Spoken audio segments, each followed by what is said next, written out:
سورہ عنکبوت 29 سورہ 41 آیت. مثل الذین اتخذوا من دون اللہ اولیاء کمثل العنکبوت اتخذت بیتا وَإِنَّ أَوْهَنَ الْبُيُوتِ لَبَيْتُ الْعَنْكَبُوتِ لَوْ كَانُوا يَعْلَمُونَ. مثال ان لوگوں کی مثال جو اللہ کے علاوہ اولیاء سرپرست پکڑتے ہیں، جیسے کہ مثال مکڑی کی ہے، وہ گھر کو پکڑتی ہے، اور بے شک زیادہ کمزور گھروں میں ضرور کمزور گھر مکڑی کا ہوتا ہے اگر وہ جانتے ہوں. اب جناب یہ ہوا کہ میں نے جو شروع میں ایک بات کہی تھی، شاید آپ لوگوں میں ریوائز کر دوں، وہ یہ تھی کہ اولیاء سرپرست ہم چاہتے ہیں کہ اس کی سرپرستی میں جانے سے ہمیں مطلب کمفرٹ ہو، ہم ان سے ریلیکس فیل کریں، اطمینان بخش محسوس کریں، یہ ہمارا مین مقصد ہوتا ہے. تو جب آیت کی دیکھیں، ایک تو ہوتا ہے فزیکل گھر، جیسے یہ فزیکل گھر ہے جس میں آپ بیٹھے ہوئے گھر، اس کو ہم مکان بھی کہتے ہیں، اردو میں مکان بھی کہا جاتا ہے. لیکن ایک ہوتا ہے نفسیاتی گھر. تو یہاں پر یہ اللہ تعالیٰ بتا رہا ہے ایک فزیکل بات کو نفسیات سے ریلیٹ کیسے کرتا ہے. مثال ان لوگوں کی جنہوں نے اللہ کے علاوہ سرپرست بنایا، اللہ کے علاوہ سرپرست بنایا، یعنی اللہ کو چھوڑ کر دوسرے لوگوں کو اپنا سرپرست بنا دیا. تو ان کی مثال ایسی ہے جیسے مکڑی کی، وہ گھر پکڑتی ہے. اب یہ مکڑی جو ہے ایکچوئل فزیکلی گھر بنا رہی ہے، دیکھا ہوگا آپ نے مکڑی کا جالا. اور بے شک زیادہ کمزور گھروں میں ضرور گھر مکڑی کا ہوتا ہے.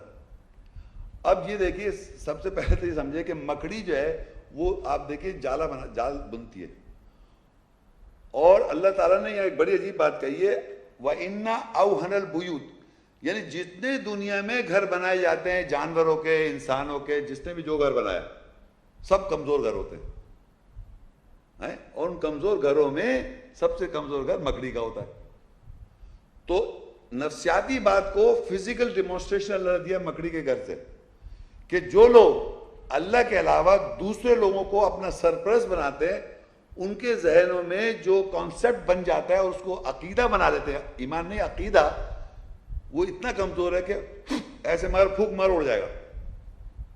اور وہ اللہ کی آیت یقین کریں، میں تو جانتا ہوں جو بھی اللہ کی علاوہ آیات کے علاوہ آپ کے دماغوں میں اللہ کی آیت کے علاوہ کوئی بھی کانسیپٹ بنا ہوا ہے اور اللہ کی آیت آپ کے سامنے پڑی، اس کا بھیجا اڑ جاتا ہے، منہ سے جھاگ نکل آتا ہے، غصے میں آ جاتا ہے وہ آدمی.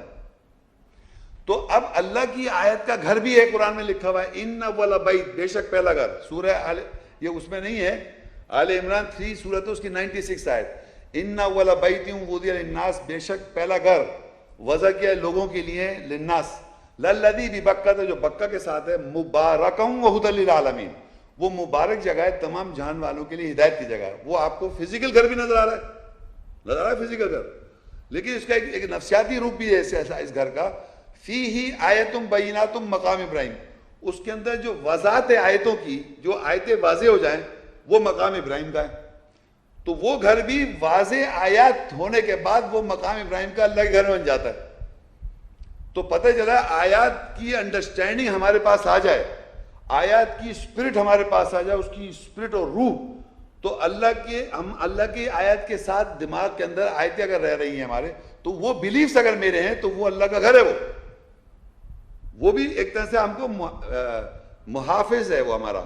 جس طرح کہ آپ گھر میں اپنے کو حفاظت محسوس کرتے ہیں فزیکل گھر میں، اسی طرح جس کو ہم نے اللہ کو چھوڑ کر دوسرے کو سرپرست بنایا ہوا ہے، اس کی باتیں سن کر، اس کو محبت کر کے، اس کی جو خدمت کر کے، ایک ہم اپنے گھر میں سائیکولوجیکل گھر میں خوش ہوتے ہیں کہ ہم نے اس کو خوب خوش کر دیا، اس شخص کو، اس کو اللہ تعالیٰ ہم پہ رحمت کر دے گا. تو یہ گھر جو بنا ہوا یہ مکڑی کے سے بھی کمزور گھر ہے، جو اللہ کو چھوڑ کر انسانوں کو اپنا سرپرست بنائے ہوئے.